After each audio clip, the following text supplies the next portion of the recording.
I want to talk about how do I create an online course. Now, again, creating an online course, if you have an idea about how to create trainings, how to create presentations, how to create a workshop or seminar material, then once it comes, you have to use that knowledge. You have to use the knowledge of your understanding. You have to use the understanding that you have currently, and then you just take it in the online space, you know. So naturally, when you're going to deliver material, you're going to first of all start by asking yourself, what is that one thing I'm going to teach about? What is that thing I'm going to teach? What is that thing I'm passionate about? Or what kind of knowledge do I have?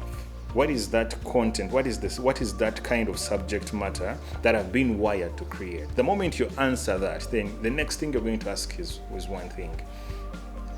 Who might be interested in this subject matter? Let me give you an example that you've been in the marketing space for a long time, you've been in the sales space for a long time, you've seen a lot of challenges, learned a lot, and you feel like, you know what, there are many other struggling salesmen, struggling marketers out there who might need this. Then you're going to have to create you're going to have to mark that as your target audience. Then the next step when it comes to creating online courses is to get into the practicals now. Come up with a name of that online training, a name of that online course. And the name should be simply a statement that promises to teach someone something. Let me say, I'll refer to one of the trainings that we've always had at Price Media. It is a training on how to profit more from your website. Now, on the look of things, when you look at that name, you feel like, you know what, I need to check this out. I need to see what exactly is going on here.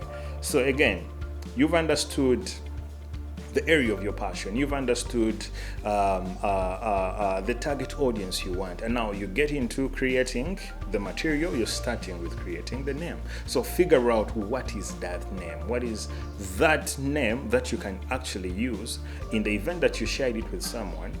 They feel like they need to do what? They feel like they need to attend the training. You see, what we are doing with online courses, authors are doing them with books they are writing. An author would write a book and they would want to give it the best title so that once you see that book in the bookstore, you feel like, you know what, I need to check this out. I need to learn what is in here. So that is the same approach. Once it comes to creating an online course, the principles of naming, the principles of correct naming, they apply. You have to figure out a name that is going to be inviting. You know, you need this name that is catchy enough, a name that promises to take someone somewhere.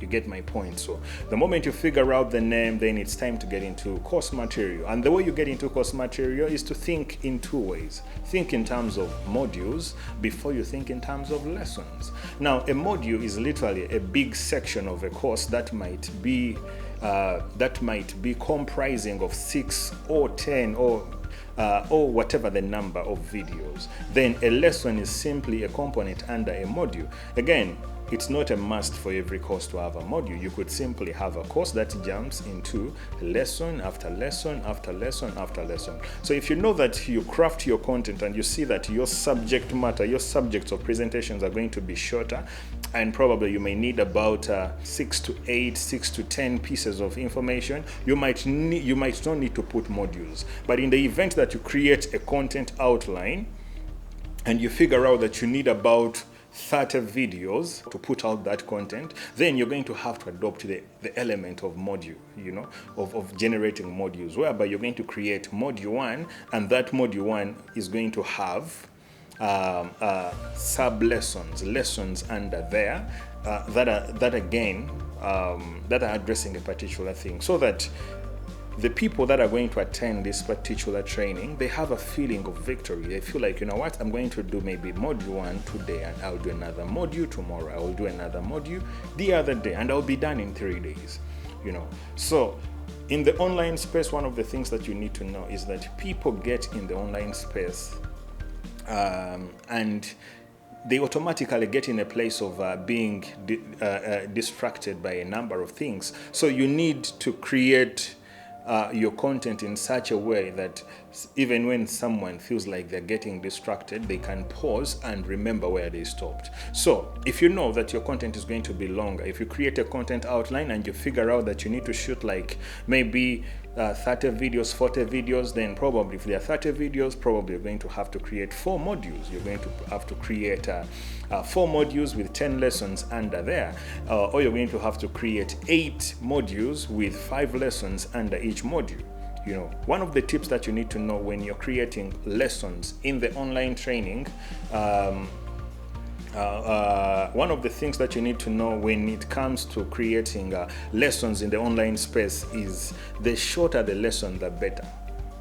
You know, if you know that you're going to have 20 lessons and each lesson is 30 minutes long, then it's okay and very advisable for you to divide those long lessons into short lessons.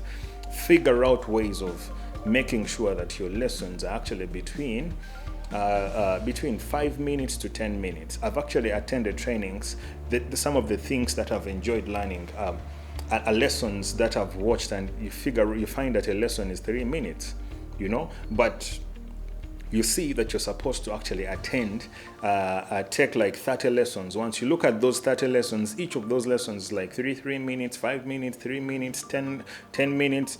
The reason why we do this in the online space is that the concentration span of many people in the online space is a little bit low, you know. So when it comes to creating an online course, those are some of the things that I want to share with you. You need to figure out what is that thing you're going to talk about, and it certainly has to be something that you know about. Maybe the quickest shortcut the